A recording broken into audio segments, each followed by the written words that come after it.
በአንድ ወቅት የመቻልና አሸናፊነት ምልክት የነበረችው ሀገር ደግሞ በኢኮኖሚ ስብራት ተፈተን ዘንድ ግድ ሆኖባት ቆይቷል። ይህንን ስዕል ለመቀየር መልከ ብዙ ስራዎችን በመስራት ላይ ትገኛለች። በዚህም ለዘመናት ስብራት የነበሩ የኢኮኖሚ ጉዳዮችን በመጠገን በማንሰራራት ላይ ትገኛለች። ኢትዮጵያ አሁን ላይ የታላቁ ህዳሴ ግድብን በማጠናቀቅ ፊቷን ወደ ሌሎች ትልልቅ ፕሮጀክቶች አዙራለች። የእነዚህ ፕሮጀክቶች ባለቤት መሆን በኢኮኖሚ ራስን የመቻል ምልክት ተደርጎ ይወሰዳል። ራስን የመቻል በሁሉም ነገር በኢነርጂ በነዳጅ እና በመዳበሪያ በእርሻ ምርትን ከማምረት አንፃር በግብጽ ሰብል ራስን መቻል አንፃር የሚያስችሉ ወሳኝ ክስተቶች ናቸው ብዬ ነው ማውና ኢንዱስትሪ ልማትም ኢትዮጵያ የኢንዱስትሪ ናት ኢትዮጵያ ታምርት ይያለን ኢትዮጵያ ግን የምታመርትበት ከሌለ ኢትዮጵያ ታምርት ኢትዮጵያ የምታመርተው በኢነርጂ ነው በዋናነት ኤሌክትሪክ ኢነርጂ ነው በዋናነት በተለይ ኢንዱስትሪ ምርትን የሚያስመርተው የእርሻ ምርትም ግብአት የሚሆነው ነገር የምታመርተው የኤሌክትሪክ ኢነርጂ ሲኖር ነው። ስለዚህ ለኔ በአጠቃላይ ራስን የመቻል ራስን የመሆን እንደምታ ነው ያለው። እነዚህ ትላልቅ ሀገራዊ ፕሮጀክቶች ከሀገር አልፎ አፍሪካውያንን ቀና የሚያደርጉ ሲሆኑ ጀምሮ የመጨረስ የይቻላልና የማድረግ ጉልበትና መንፈስ በእነዚህ ሜጋ ፕሮጀክቶች ታይተዋል።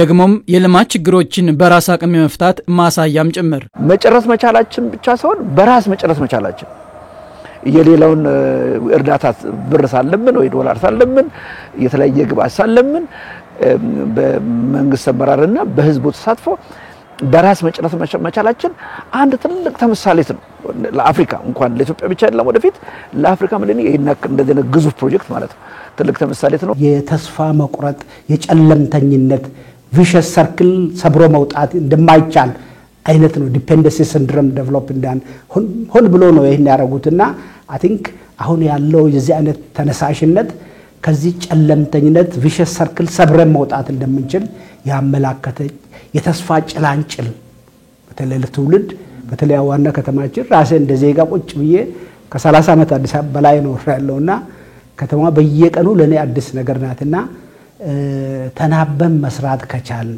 ራዕይ ያለው አመራር ካለ እና እንደዛ አይነት በአጭር ጊዜ ውስጥ እንደዛ አይነት ነገር ሰርቶ ለውጤት ማብቃቱ እንደ ሀገር ተነሳሽነቱን የፈጠረው ይቻላል ሁሉ ነገር ይቻላል። መሰል ፕሮጀክቶች በሀገር ኢኮኖሚ ላይ የሚኖራቸው አስተዋጽኦ የጎላ መሆኑም ሲነሳ ለሌሎችም መነሳሳትን የሚፈጥር ነው። በተለይም ኢንቨስትመንትን በመሳብ ከውጭ የሚገቡ ምርቶች በሀገር ውስጥ እንዲመረቱ በር የሚከፍቱ ሲሆን የዜጎችን ህይወት በመቀየር የሚኖራቸው ትርጉምም መልከ ብዙ ነው። ዓለም አቀፍ ማህበረሰብ በተለይ ገንዘብ ያለው ሰው ኢንቨስት ለማድረግ በሀገር ውስጥ ያለውን የመሪዎች ተነሳሽነት ቆራጥነት እንደዛ አይነት ነገሮችን አትሊስት በአጭር ጊዜ ሰርቶ ለዚህ መብቃት ተስፋ አግኝተው ወደዚህ እንዲመጡ ትረስት እንዲያረጉ ኢንቨስት እዚህ እንዲያረጉ አመቺ ሁኔታዎችን ይፈጥራልና አይ ቲንክ ይሄ ቀላል ነገር አይደለም በሰዎች በቀላሉ የሚያዩት አይደለም። አንድ ነገር መጥቶ ኢንቨስት ለማድረግ ብዙ ጊዜ የሚያጠኑት ነገር ሶስት ነው ዋና ነገር አንድ ገበያ ያገኛለሁ ወይ ነው ሁለት ሰው ኃይል አለኝ ወይ ነው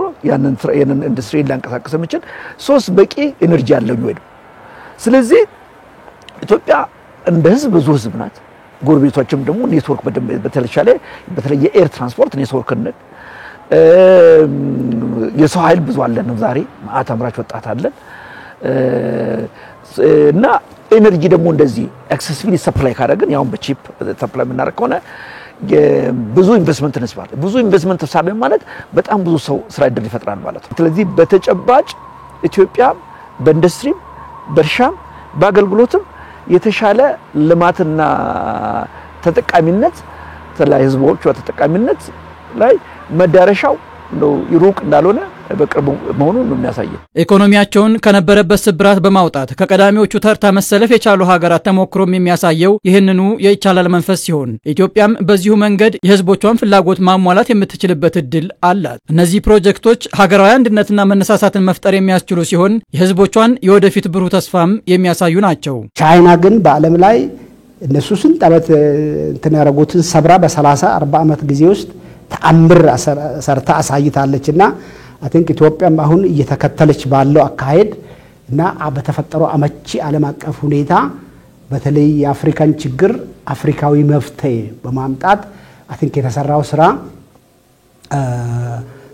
ብዙ ነገሮችን በህይወት ያለ ማየት ይችላል። እኛም ልክ አሁን በጀመርነው ፍጥነት መሄድ ከቻል ቻይና ልክ ከሶስተኛ ዓለም ተርታ ተነሳ ሁለተኛ ኢኮኖሚ እንደሆነችው ኢትዮጵያም እንደዛ ማትሆንበት ምክንያት የለም ብዬ ነው የማስበው። መሰል ፕሮጀክቶች በቀጠናው ያላትን የፖለቲካ ተሰሚነት በመጨመር የነበራትን ገናናነት የሚያስጠብቁ መሆናቸውንም ባለሙያዎቹ አንስተዋል።